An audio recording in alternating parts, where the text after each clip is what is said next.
যেদিন আল্লাহর নবী দুনিয়া থেকে বিদায় নিচ্ছে, সেদিন জিবরাইল আইসা বলছে, ইয়া রাসূলুল্লাহ, মালাকুল মউত দরজায়, আপনি বললে আসবে, আপনার রূহ কবজ করবে।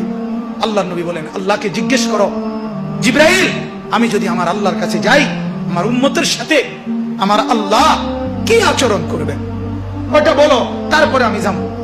জিবরাইল গেলেন, আল্লাহর নবীকে আয়েশা শুনাইলেন, ও নবী, আল্লাহ তাআলা জানাইছেন আপনার অবর্তমানে আপনার উম্মত যখনই মাফ চাইবে, আল্লাহ তাআলা আযাব দিবে না, সাথে সাথে মাফ করে দিবে।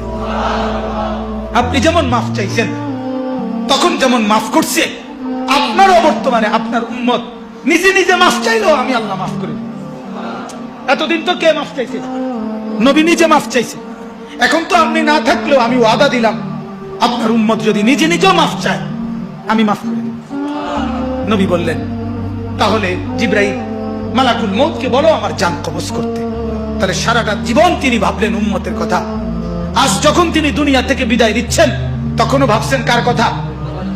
নবীজি সাল্লাল্লাহু আলাইহি সাল্লাম যখন ইসরাফিল সিংহা ফু দিবে, দ্বিতীয় ফু, সবাইকে যখন হাসরের ময়দানে উঠানো হবে, তখন প্রথম উঠানো হবে আমাদের নবীকে।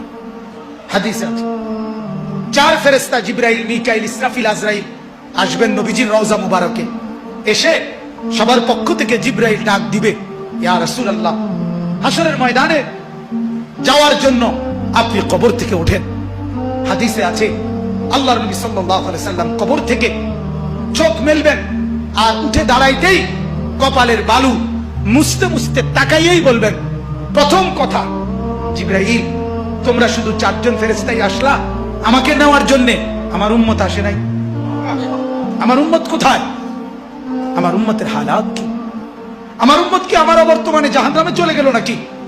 জিবরাইল তখন বলবেন, হায় ইয়া রাসূলুল্লাহ, আজও বললেন না, আজও বললেন না, আজও সেই উম্মত উম্মত। যাওয়ার দিনও বললেন, দুনিয়ায় থাকতেও বললেন, আজও বললেন।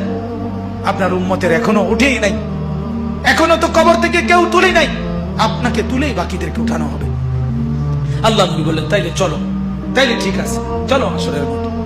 হাসরের মাঠে যাবেন সমস্ত নবী, আদম থেকে ঈসা এবং উনাদের উম্মত কিয়ামত পর্যন্ত। আমি সংক্ষেপে বলতেছি, সমস্ত নবীর উম্মত, নবীরা শুধু এক কথা বলবেন হাসরের ময়দানে, ইয়া রব্বি নাফসি নাফসি, ইয়া রব্বি নাফসি নাফসি, আয় আল্লাহ আমাকে বাঁচান, আমাকে বাঁচান।